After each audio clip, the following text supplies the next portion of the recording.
want to welcome you to our final Hawkeye Lunch and Learn of this particular year, and would love it if you would come to our website and look at what our offerings will be in the next semester. So please feel free to do that. Today, it's my honor to welcome Dr. David Gier, Director of the School of Music and Endowed Professor in the College of Liberal Arts and Sciences. He is an elected member of the National Association of Schools of Music Commission on Accreditation. And before moving to Iowa in 1995, he served for 6 years on the faculty at Baylor University. He graduated from the University of Michigan and also Yale University and completed his doctorate of musical arts degree in 1992. He, as I know, does a wonderful job of teaching and is nationally recognized for that expertise. His students have been prize winners in the Eastern Trombone Workshop National Solo Competition and the St. Louis Symphony Young Artists Competition. Recent graduates of Iowa have won performing positions with the Metropolitan Opera Orchestra, the Chicago Civic Orchestra. They've been a part of national Broadway touring companies and have participated in the Air Force Band. His graduates also hold faculty positions at colleges and universities throughout the United States and in public schools throughout the Midwest. So I feel very excited to be able just to introduce David this morning. He and I have been a part of leadership groups that have been very helpful, I think, in the administrative positions we've been a part of. And I am so thankful that he is willing today to do a presentation, which I know all of you will love. Thank you so much, David.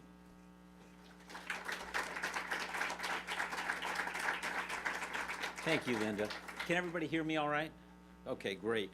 So I'm really happy you're here. I'm also very impressed you're here. I can think immediately of 3 reasons why you might not be here. One is that it's a very busy time in the semester. Second is that it's really cold out there.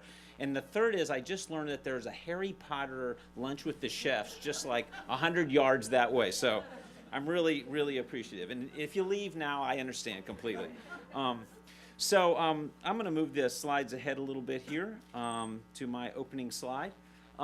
It has been a real pleasure to think about the topic that you see there, building community through music. I've done a lot of public speaking about all the exciting things happening on our arts campus in the last couple years, but I haven't really taken the time to consider this topic. And in the process of talking to our faculty and our students about this and gathering information and trying to get a sort of global sense of how the School of Music is involved with building community and public engagement has been just even for somebody like me who's deeply immersed in the School of Music, has really been an eye-opening experience. A couple of the sort of major points I'd like to make today. First of all, I hope that when this is done, you have a sense of the diversity and depth of our commitment to public engagement. But also, I'm really hoping that you can see how this is a two-way relationship and that there is a mutual benefit to what we do for our students and faculty that is deeply enriching and motivating to all of us. So to begin, I'm just going to speak just a little bit about who we are as a School of Music. This gives you a sense about the size and scope of our operation. We consider ourselves a comprehensive School of Music, and that is we teach students at all degree levels, and we cover the major areas of study that are sort of distinct academic disciplines, and you see them listed up there. So we have people involved who are performers and who are scholars and who are educators and music therapists and composers and so forth and so on.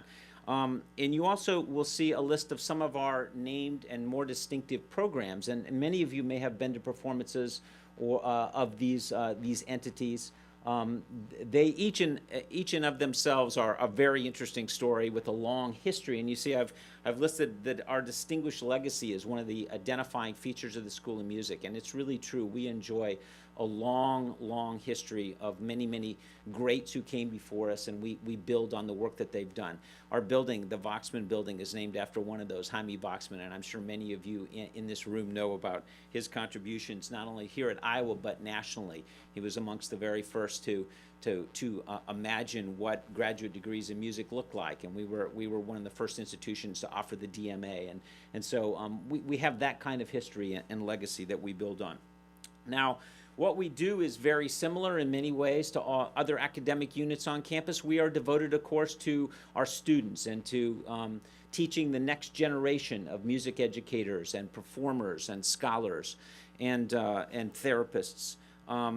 We also provide part of the experience for thousands of more Iowa students who make music some part of their Iowa experience, whether that be taking a general education class. You see here our ethnomusicologist Trevor Harvey teaching a class in world music, or perhaps these students participate in one of our non-major ensembles. But this is in fact part of what we do, and it is similar to many other academic units on campus.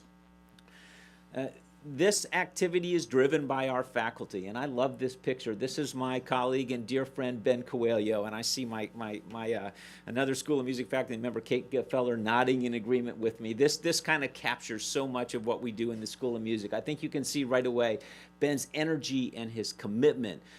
And you also are seeing really the heart of how music instruction is conducted. That is one-on-one in the way that it has been for ages. And you will also notice that Ben has his bassoon in his hand, as does the student. And I think part of what we do in the School of Music, we understand that we're all on this continuum. We're all part of the same deep tradition. We're all practitioners, and we relate to one another in that way. And so our students learn by doing, and that, of course, plays very much into our commitment to public engagement, as you will see. Now, our faculty do what other faculty do. As a research institution, they're committed to creating new knowledge and creating new works of art, and you see a couple of the books that our faculty have produced, as well as some of the CD covers. Many of our performing faculty produce recordings. They go around the world performing. So in that way, we're similar to other academic units. Now, one of the differences, I think, however, is the magnitude with which we are engaged in public performance and public presentation and engaging the public through those activities. And you see here this wonderful shot of 2 years ago, or no, a year and a half ago, when we played our inaugural performance in the New Hampshire Auditorium. That was a Mahler Second Symphony, and it was a thrilling occasion, something that those of us who participated in will remember our entire lives. And it sort of captures, I think, sort of one of the more formal ways in which we engage the public, and that is through performance. And as I talk a bit more about that, I'd like to just sort of stress how important the audiences are to the learning of our students. I mean, music doesn't exist in a vacuum. We make music and we do it so that we can engage audiences. And while we understand that audiences enjoy what we do and benefit from the experience, the way that they respond to the art that we make it's a loop. It cycles back to the experience of the students, and it informs the work that they do. Walking on stage in Hampshire for an audience like that is an experience that is really, you can't reproduce that in any other way than by actually doing it in a venue like that. And I think that that's just one aspect of this mutual relationship between the community and those of us in the School of Music. Now, we present an enormous array of performances. We have between 300 and 350 separate events each year. Many of them are ensemble concerts. Here you see Johnson County Landmark, which is our premier jazz ensemble. If you look really closely at this photograph, and I just noticed this morning when I was reviewing these slides, you see a cell phone on the stage down at the bottom left of this, and I was kind of curious about that, and so I did a little research. And this concert was one where we had one of our, did a whole series of concerts that featured alumni in our first year, last year. And Cassius Goins, our drummer, who's on the faculty at Ball State, came back and was playing with the Johnson County Landmark for this performance. And he was broadcasting over Facebook Live during this performance. And my son, who lives in Minneapolis, was watching that performance right there. Very cool. We reach people in all kinds of ways, some of them that we don't even know about, as it turns out. Some of our performances are a lot more elaborate. Here you see a beautiful shot from one of our operas. We produce full full productions. We did one recently in Hancher Auditorium. This is a very elaborate art form, as you might imagine, and we take great pride in the way that that our students participate in this activity. We have a whole range of faculty recitals that we offer, and these are really thrilling events, open to the public. Our faculty are amazing performers. This is Greg Hand, our organ professor, and we call him the luckiest man in the world in the School of Music because he's standing in front of the Kleist organ. And you may know that in 2008 we had a significant flood, and when we hired Greg a couple months before the flood, and he came as the organ professor, and he was looking forward to moving into his office and playing on our Cassavant organ that we had in the old the old Clapp Recital Hall. And we hired him, and then a couple months later, he had nothing. He had no instruments to play on. He was really in a bad situation, and over the last 8 years, he has worked very hard to being a collaborator in the design of this new instrument we have. And here he is standing very proudly in front of it at a recital that he played recently. We bring a lot of guests to our campus, and they are performers of the highest level. This is Catherine Goldner. She's an Iowa girl. She grew up in central Iowa, went to the University of Iowa. She sings regularly in Europe. She's sung with the Metropolitan Opera. She is really a diva, an opera star at the highest level, but she comes back and works with our students and performs with our ensembles and gives back to the institution, and she does so in public venues. And so the public can come to these events for free and enjoy the artistry and expertise of these guests that we have, who are, of course, enriching the experience not only of audiences but our students as well. And then there's the whole range of activities that we do in the School of Music that don't fall into that category. And so I threw a couple slides together that give you an impression of that. And I want to make sure I get this name right, so I've got Kathy Ford here to help me if I don't, but that's Annalisa Ione, right? Ioli, thank you. Annalisa Ioli up in the upper left there, who just recently became drum major of the Hawkeye Marching Band. She's the first female drum major of the Hawkeye Marching Band since World War II. And there were several during World War II, I understand, 3. But since that time, there's been no other female leader of the marching band. I happened to have been at the game where they were the passing of the baton, as it were, and it was an exciting event. So the Hawkeye Marching Band is part of who we are in the School of Music. Our music education students act as student leaders in that ensemble and get just invaluable experience and, of course, reach audiences in that way. You see one of our percussion ensembles playing on some Chinese drums down there. And then you see these very interesting shaped speakers here that are made out of IKEA salad bowls. And they are part of the apparatus that our laptop orchestra need to do what they do. So that just kind of gives you a little bit of a flavor of what we do in the School of Music. Now, of course, we do it in one of the most beautiful venues in this country. We are so really fortunate to have the Voxman Music Building as a platform. And I'd like to, I could talk for hours about this building, and I won't, but let me just say that that when our architects worked with us in designing this building, they understood the significance of the intersection of Clinton and Burlington, its proximity to the center of campus, its proximity to our vibrant downtown, and what that meant for our commitment to public engagement. And it's really, really worked out that way. We have the gorgeous concert hall that serves as home to so many of our events. We have a beautiful recital hall. We have all kinds of other secondary performance spaces. And then, of course, we have these incredible public areas that are welcoming. And they have become really like, the university's front porch, kind of, people come and they drop in. They now are coming downtown, going to dinner, and coming to our events. I mean, students come in. Many people kind of see the activity inside through that glorious 3-story glass atrium there on that prominent corner and wonder what's happening, and they wander in and they engage in the arts. So our architects understood that in addition to education and scholarly and creative work, they understood that public engagement was very, very important to us and was actually a key element of what we do in the School of Music. Our public spaces extend to areas where students gather. I've told this story before, but I think on the university Instagram site about 2 weeks before the end of the spring semester last spring, um, the university put up a picture of our fourth floor Dunn family atrium and said, you know, this is one of the really cool places to study. And we saw this incredible uptick in the number of students come into our building just to hang out and study. And it's really great. We love it.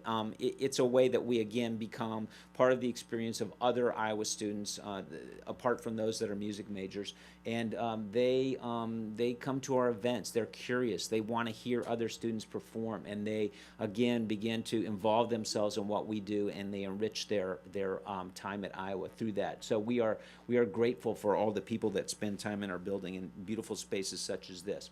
So now I'm going to talk a little bit, sort of move beyond the traditional things that we do. Again, those 350 or so free events. You can find out about those, by the way, by going to arts.uiowa.edu and clicking music, and you can see more things than you can possibly go to at any given time. Last night I was in the building doing a coaching for a graduate student, and there were 4 separate events in our building at 7:30, and that's not unusual for this time of year. So it's a really an embarrassment of riches indeed.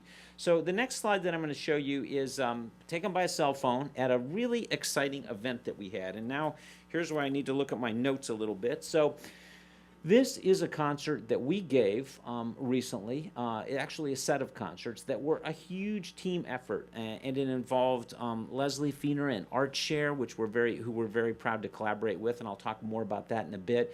It involved the Iowa City Community School District, West Music, all kinds of partners, our staff in the School of Music. And we presented a series of concerts on a Tuesday morning for every single fourth grader in the Iowa City Community School District. And 1,200 fourth graders came into our building and participated in these concerts and had a great time and left. And you know what? Our building is so well designed that we didn't even notice it, those of us who were in other parts of the building. It was really extraordinary. But it was really a thrilling experience for these students. Many of them had never been to an event of this type. Almost all of them had not set foot in our building, and now they know that it's a public resource. It's a place they can come. They can come with their parents. They can come and experience concerts. And what they heard were they heard a vocalist. They saw a collaboration with members of the dance department who did a Nutcracker suite. They heard Greg Hand play a Bach toccata and fugue on the Kleist organ, an awe-inspiring experience unto itself. And they really had a very rich and perfectly tuned, perfectly modulated and designed experience for where they were and what they really needed at that time. I like this picture. You can see their little heads popping up there at the bottom of the photograph. You know, fascinated by what's happening on stage. The team effort extended to our music librarians, and they worked with our students to prepare an educational set of videos that went out to the schools. I'm just going to play you a little bit of that. I'm Megan, and today we're going to learn about the orchestra, just like the one you'll be hearing at the University of Iowa. The orchestra is a large ensemble of musicians that gets together to play music. As you look at the stage, you will see 4 main groups of instruments.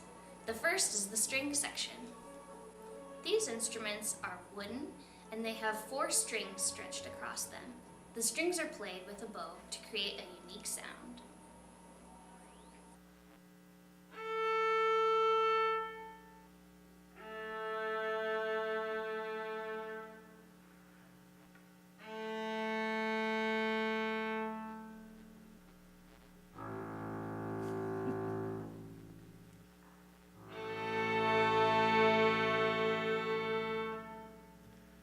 So you get the idea there. So again, our team effort extended across our whole operation to prepare these students for that experience. And as I said, they had a great time. And here's a couple of the just absolutely charming notes that we got back. This is a great, Hank te uye, the pig Latin for thank you. I totally love that. But really, it's the one on the bottom right that says it all to me. And you'll see the young student who experienced this drew a picture of herself, and she talks about how much she loved the experience, and then she says, we both like to sing. And that is the most amazing comment to me. You know, that's when they identify with what's happening and they see that relationship, and in this case, perhaps even see themselves on that stage, we know we did a good job. And so I thank Leslie for giving these to me and for sharing these with me. It is really just incredible to see the impact that something like this had not only on these students, but on our students who participated in this and were energized by this and prepared for their futures in ways that we just can't do any other way by participating in this event. And this is something that goes above and beyond the curricular commitment that they have to that ensemble. This is something that they did in collaboration with our staff and with our faculty and with ArtShare and with West Music to really contribute to just the overall cultural environment here in Iowa City. And we're just very proud of that. We do lots and lots of other educational events that are designed for more specific purposes. The slide you see here is a gathering for one of our days around a specific instrument. This happens to be a Cello Days event, and I like this photograph because you see at the left, you see a member of the community, and in the middle, you see a young person standing up, looking over somebody's stand, trying to figure out what's going on, and you see students there. These are often intergenerational, multi-generational events that support our school music programs. They support amateur musicians in the area. And again, these are wonderful opportunities for our community to come together. And we have all kinds of these, as I said, Double Read Day. We host a whole series of all-state audition clinics for our high school students. We have a Latin Jazz Festival that's going on right now. We have one of the real great jazz Latin trumpet players in the world here on our campus. I just talked with them about an hour and a half ago. All of these events are sort of supplementary to our regular programming and are meant to engage public and be a resource and kind of amplify the effort that we make in the area of music education. This next slide is a really interesting event. This is a slide from the Make Music Iowa Corridor Sousa-Palooza. That's a mouthful. This happened last June, and this is an event that happened on our campus that is part of a whole series of events that happen all around the world, held on the same day in more than 700 cities and 120 countries. It was part of Fête de la Musique, which is, again, this worldwide celebration of people making music together. And this was spearheaded by Trevor Harvey, the man that you saw in the earlier slide teaching a world music class. He's an ethnomusicologist who does very interesting work. He studies communities who make music together, and so his master's thesis was on dulcimer players in Appalachia, but he also studies music making in virtual communities, and he talks a lot about how when people come together to make music, how that impacts their relationship with one another. And so he was very interested in this worldwide event. So he coordinated this version for us here in the corridor. And what you're seeing here is Nolan Hauta, who's a graduate student in wind conducting, working with a whole group of people from the community to play Sousa marches for about an hour and a half together. And they came together largely just to enjoy making music with one another. So again, this is just one of all, I didn't even know that this happened actually until after it happened, and I don't think that's unusual. Our faculty are so entrepreneurial in this way, and they make so many of these things happen, and this is just a great example of that. So we like to take what we do away from campus as well, and here's where I get to brag a little bit about ArtShare. So Leslie and her operation coordinate about 100 music outreach events a year, workshops, performances, and master classes all over the state in K-12 schools, libraries, museums, hospitals, and performance venues. And through her efforts, our students and faculty have reached 85 of Iowa's 99 counties. That's not too bad. We'll probably get all 99 before too long. We'll do the full Grassley, I think that's what you say in this part of the world. And we have reached a lot of rural communities where they offer very few opportunities to hear classical music. So right here you are seeing our University of Iowa String Quartet Residency Program students performing at the historic Weeding Theater in Toledo, Iowa. This is a beautiful venue. This was opened in 1912. and has been returned to its former glory in recent years through a renovation, and is really, the community really feel a sense of ownership about that. So let me just tell you a little bit about the program and how these students arrived on this stage.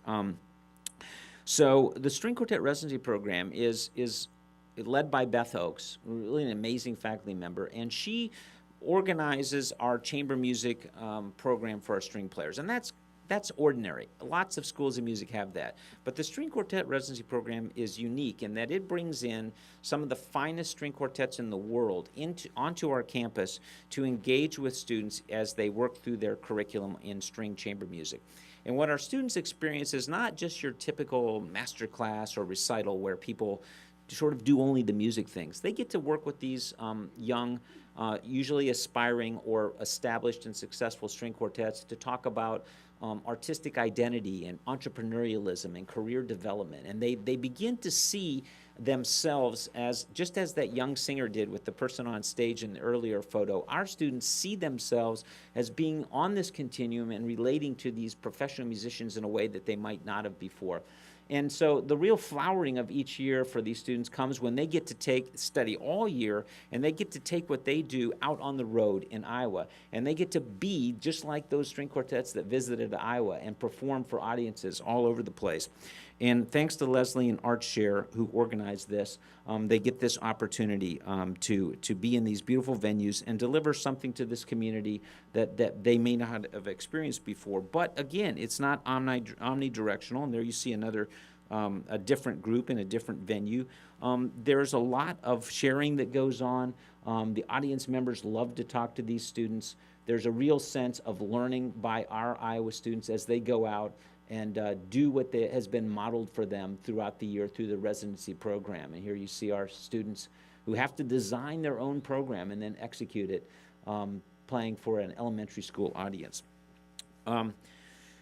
Another example of this would have to be our University of Iowa PanAmerican Steel Band. And this is a few slides from what they do. And let me just talk to you a bit about that. For the last 20 years, when most college students are packing their bags and heading home for summer vacation, members of the University of Iowa's PanAmerican Steel Band load up into 3 university vans and a large equipment truck for a 10-day performance tour organized by Art Share. Each year, during the week after finals, the band travels through Iowa and the Midwest, performing in schools, concert halls, community centers, treatment facilities, retirement homes, libraries, museums, parks, parking lots, and band shells. Under the auspices of the Iowa Art Share program, Professor Dan Moore and the band have now performed in 35 of Iowa's 99 counties and are still counting. So I understand from Leslie that people out in Iowa want this group to come, and when they sort of set this up at the beginning of every year in November or something like that, it just sells out right away. People just want this group to come to their community. The word is out. So these students who are in this ensemble do all kinds of other events during the year to prepare for this tour, and they do these things as volunteers. So as volunteers, they have appeared 5 times for the Compeer of Johnson County Sounds of Friendship concert fundraiser. They have also performed at events sponsored by the UI Cancer Survivors, American Heart Association, UI Dance Marathon, United Way of Johnson County, the Bill and Blank Honor Centers, and many others. Each December, they present the annual Holiday Percussion Pops concert, which has helped bring in hundreds of pounds of food items and cash donations for the Johnson County Crisis Center and Food Bank. So these students really exemplify community engagement, volunteerism, and musical excellence all at the same time. And they are just really wonderful ambassadors for our university, city, and state. And this activity, while giving so much, they receive so much as well. This experience enriches them deeply. They hone their musical craft. They understand the purpose for the art that they make in ways that are just we can't do on campus. And so I just really want to highlight what this means to our students. So I'm going to move on to some other ways here in my remaining time that the School of Music students, that our School of Music students work in our community. And I'd like to move to our amazing music therapy program. And so the music therapy area, and we have one of our esteemed music therapy faculty here with us, Kate Gefeller. This Kate and Mary Adamek lead an amazing program that engages through our students, individuals in the community, in music therapy experiences. And our students, undergraduate and graduate students, work with people of all ages and ability levels, both on and off campus. They use music experience to build and practice skills related to interacting with others, increasing relaxation, improving communication, increasing self-expression, decreasing pain perception, practicing appropriate behavioral skills, and building coping skills. Music therapy students have several semesters of required clinical experience prior to engaging in their 6-month full-time music therapy internship off campus. And they are in high demand in internships in many different states across the United States. This is very personal to me. My parents enjoy the work of music therapists at Oakdale, and so I can personally attest to the power of what our students do and our graduates do. So these students do their clinical work in the community at Oakdale. You see here older adults, and our students engaging with older adults at Oakdale. At Home Ties, where preschool children who are homeless or at risk of being homeless, and our students work with them. Goodwill, Briarwood Health Center, in the school district with special education and inclusive classrooms, students with disabilities and various ages and abilities, and sometimes in a child's home prior to beginning early childhood special education services. And here you see a picture of exactly that. So they also bring people onto campus and work on campus. We have a group that comes each week from an Oakdale wellness group, older adults who live independently at Oakdale, who come over every week onto our campus and into our music therapy classroom and engage with our students in music therapy activities. And we also, our students also serve the UI Reach program through this Music Experiences group, where college-age students with intellectual disabilities and autism spectrum disorder come into our building and engage in activities. And it's really amazing to see this work and see the effect of this work. I just can't say enough about it. We are incredibly proud of and inspired by our faculty colleagues, Kate and Mary, and their students. And they are special people whose work makes a real difference every single day. So just another way that that music and community are expressed in the School of Music. Now, we have a whole nother series of things that happen that fall into the category of, I think, community-engaged scholarship. And the primary drivers of that on our faculty are our music education faculty. We have 3 faculty who work in this area. Jeremy Monternock, who does vocal music education, and he runs a youth chorale that is a high school outreach choir that's non-auditioned. High school students from City High, West High, Regina, Prairie, Solon, West Liberty, West Branch, and many other schools come together voluntarily in a non-competitive environment to sing together and enhance their music education. But really just become a kind of a community within a community, and Jeremy does amazing work with them. What you see here in front of you is the New Horizons Band, and we probably have a couple New Horizons Band members in this audience, I'm betting. They're some of the most loyal people in coming to events. So you see there, I guess, kind of near the front left of that picture, you see Erin Weir, our instrumental music education faculty member, with her big smile there. She leads this program. This is an entry group for music making for beginning adults, people who are senior adults who are interested in taking up an instrument, who have never played an instrument before. That's New Horizons serves that group.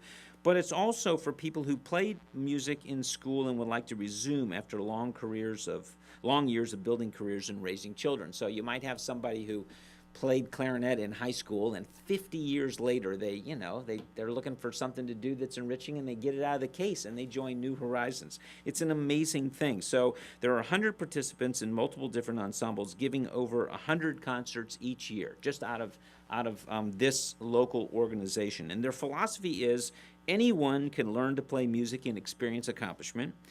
And all instruction that they do must be supportive and inclusive rather than exclusive, and that the environment must be non-competitive and non-intimidating. Sounds pretty good to me. So these groups, and let me just get my notes here. There we are. Our students, our music education students, are deeply embedded into the New Horizons New Horizon organization. So Aaron coordinates activities for our students to come and coach New Horizon ensembles and work with the members of this group. And you can easily imagine the two-way interaction here. Our students are learning to be music educators, and they have this amazing lab.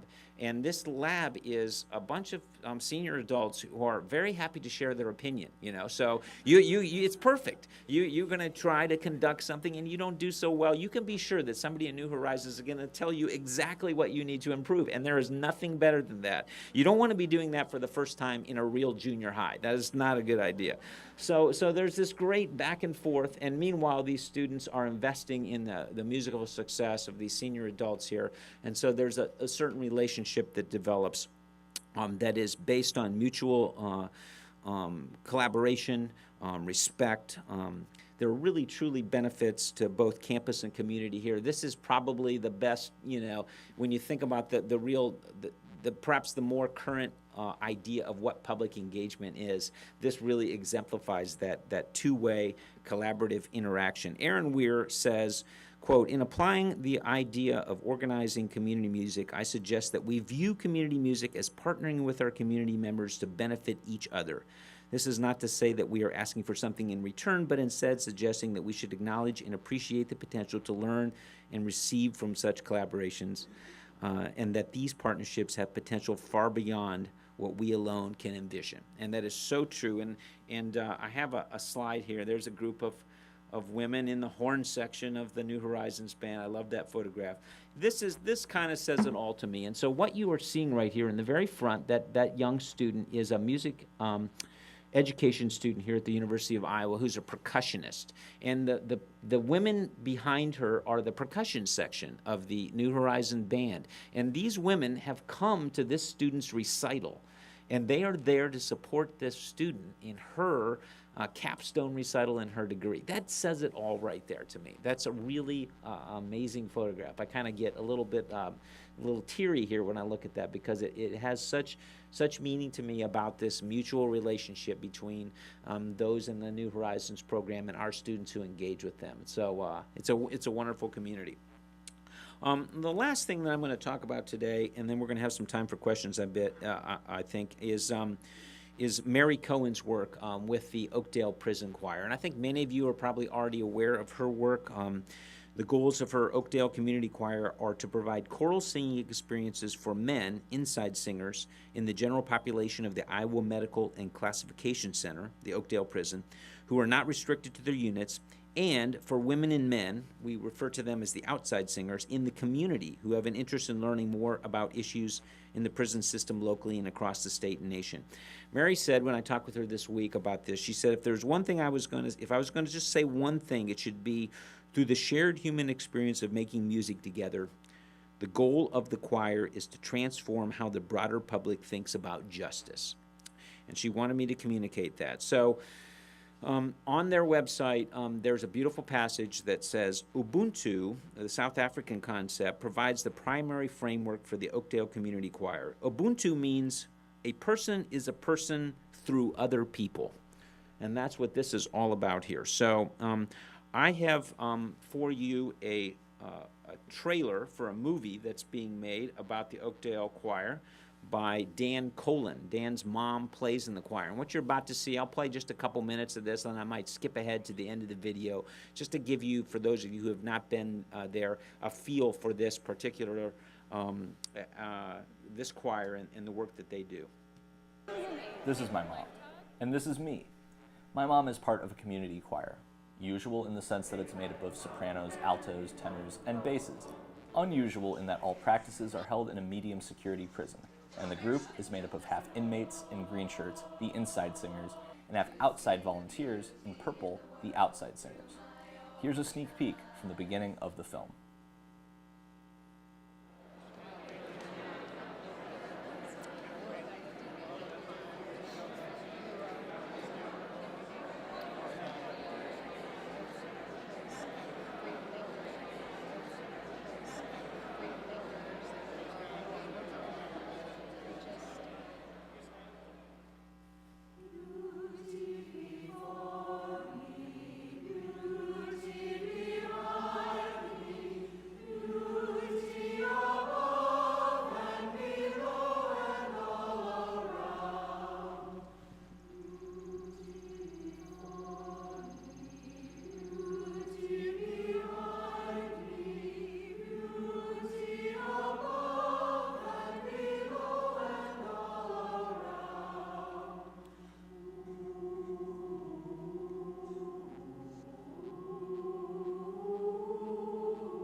I'm going to skip ahead here to the end of the video where we get to see the last few minutes of the performance, last minute or so. The dominant way of thinking is someone's committed a crime.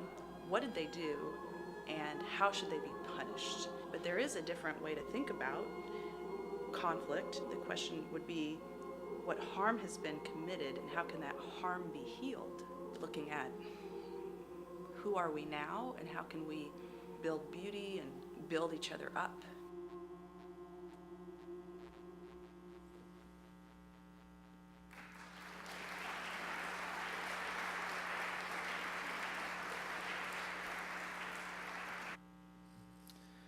All right. Well, there's a lot to be said about that, and you know, I don't, I can't really speak for some of these amazing faculty in the School of Music who do this kind of work, but I do hope I've given you some idea about the range of work that they do, the way that community engagement, public engagement, and service and building community through music is really who we are, and again, my final point that this relationship is a two-way relationship. There's something so valuable that all of us gain by this engagement, and we could not do what we do without the public that we engage with. So thank you very much for being here today. I hope I've given you a little bit of an idea of the scope of things in the School of Music, and I would be very pleased to answer any questions that you might have at this time.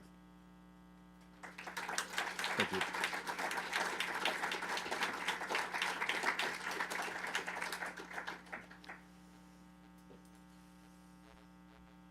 I've left you speechless, apparently.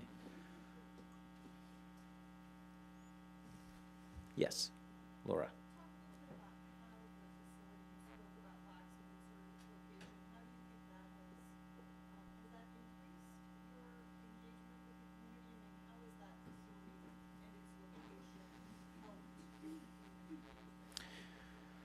So Laura has asked about how the facility, the Voxman Music Building, has had an impact on community engagement for the School of Music. And you know, there's no denying it. It has an enormous impact. I mean, I think, you know, we just in very sort of obvious and practical, on a very obvious and practical level, we have seen a real increase in our audience. Just the sheer number of people that are coming to our events. And I think that's largely due to the location itself, although I will say that the number one question I answered in presentations leading up to the opening building were about parking.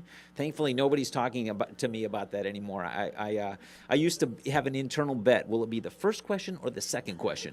But actually, no. People have figured out that it's actually very easy to get to our building. We do see, you know, we see groups of people that attend particular kinds of event, and they kind of become communities within communities, and they begin to bring their friends, and we are really seeing a big uptick in the size of our audience. I think we also all know, those of us in the School of Music, that we have only begun to figure out what the potential for the facility is. It's a very engaging and interesting structure. There's a lot of open space, and it has a lot of potential for different kinds of events. We also want to be able to share our facility with other parts of campus, and we're kind of working through how to do that. So it's just, we work with LMN, an architectural firm from Seattle, who are the 2016 AIA Firm of the Year, a really remarkable group of people. And I've said this to other people, but the sort of the young rising architect in that firm, Stephen Van Dyke, his brother is a bass player in the Boston Symphony. And that coincidence was so valuable to us because the firm knew what this was all about. And so we jumped ahead in that conversation of what is this building going to be and how is it going to serve our mission. We jumped ahead probably a year right out of the gate because of that individual. And so I do think that they understood the location and the potential and the impact that it would have on our community, and I think we're really seeing that being realized. And you know, we were so excited to go back to one of the first things I talked about, that concert for those 1,200 fourth graders. You know, just kind of on the surface, a concert for 1,200 fourth graders, that kind of sounds like a horror show, right? But it was not at all, partly through the brilliant planning of Leslie and the team that worked on this, but our facility played a big part in that. The way that the buses were able to pull up to the side of the building, public safety helped, the students went in, they engaged in this concert, they went out, and meanwhile, the whole operation of the School of Music was running along like it always does every day, and we were able to do that event. So that kind of, in my mind, opened up a lot of possibilities for us. And that's just one example I could give you. Yes?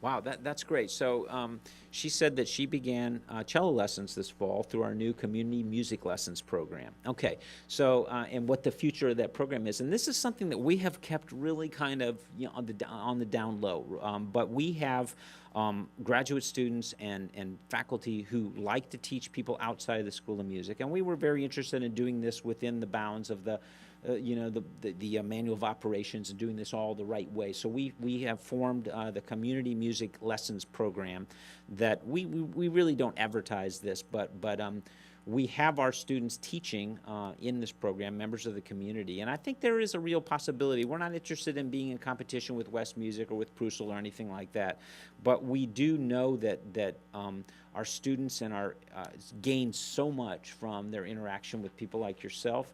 Our faculty also really enjoy teaching outside of the School of Music, and so this program makes it possible for us to do that. And I don't really know what the future of that program is. I think that's something we need to think about. Many of my peers at music schools around the country have very robust community music programs. But we live in an Iowa City, and the corridor is an unusual place. The artistic richness here, and what I just mentioned, what West Music offers, for instance, and Prusel School, one of the finest string schools in the country. We have those kinds of resources, so the need's not quite there. But I think there's some opportunities to meet some underserved populations, and to make it easy for people on campus to have that experience. And so you're the first person I've met who's talked to me about this, and I'd love to know how your experience goes. And there is some real potential there for sure. Yes. This is such an interesting conversation. I wanted to also add that, much like you were talking about, taking the music outward, I think the School of Music, at least for me as a citizen here, has been really valuable to see the world coming through too. Mm-hmm. Over the summer, I experienced some of these 20-year-olds or something from Colombia who were here for Yes. 2 weeks. It was just amazing. I mean, where would you get those kinds of opportunities? Right. And, even I, as an amateur singer, have participated in doing demonstration singing lectures for Trevor Harvey Mm-hmm. in his world music class. So for the community to be sharing that is really awesome. Oh, that's great to hear. And you referred to an initiative by Rainey Laquona, one of our piano faculty, who we have an Iowa DMA student who teaches in Columbia, and Rainey reached out to her, and first they exchanged performances, and then they've worked out this arrangement where students from Columbia came this last summer to Iowa City, and they have a piano. I think it's called it's a piano festival. I can't remember the name of it. But again, I referred earlier to the entrepreneurial nature of our faculty and how they're always reaching out and creating opportunities for other people and engaging, and that's a great example. I mean, we could probably list 50 if you give me a little bit of time, but it's really amazing. But I'm really delighted that Trevor brought you in to demonstrate in the world music class, and we love that. And music is this international language, and it's shared across cultures and across generations, and it has such a potential for connection with people, and it's something that's very important to what we do in the School of Music. All right. Very good. Thank you all for being here today.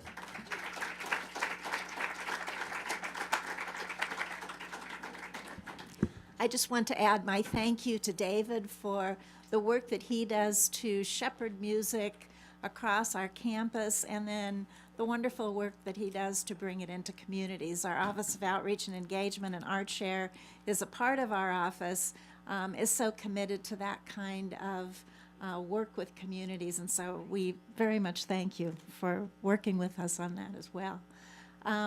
We wish that all of you would go to our website and look at the kinds of events that will be available in the next semester, and thank you all for being here today.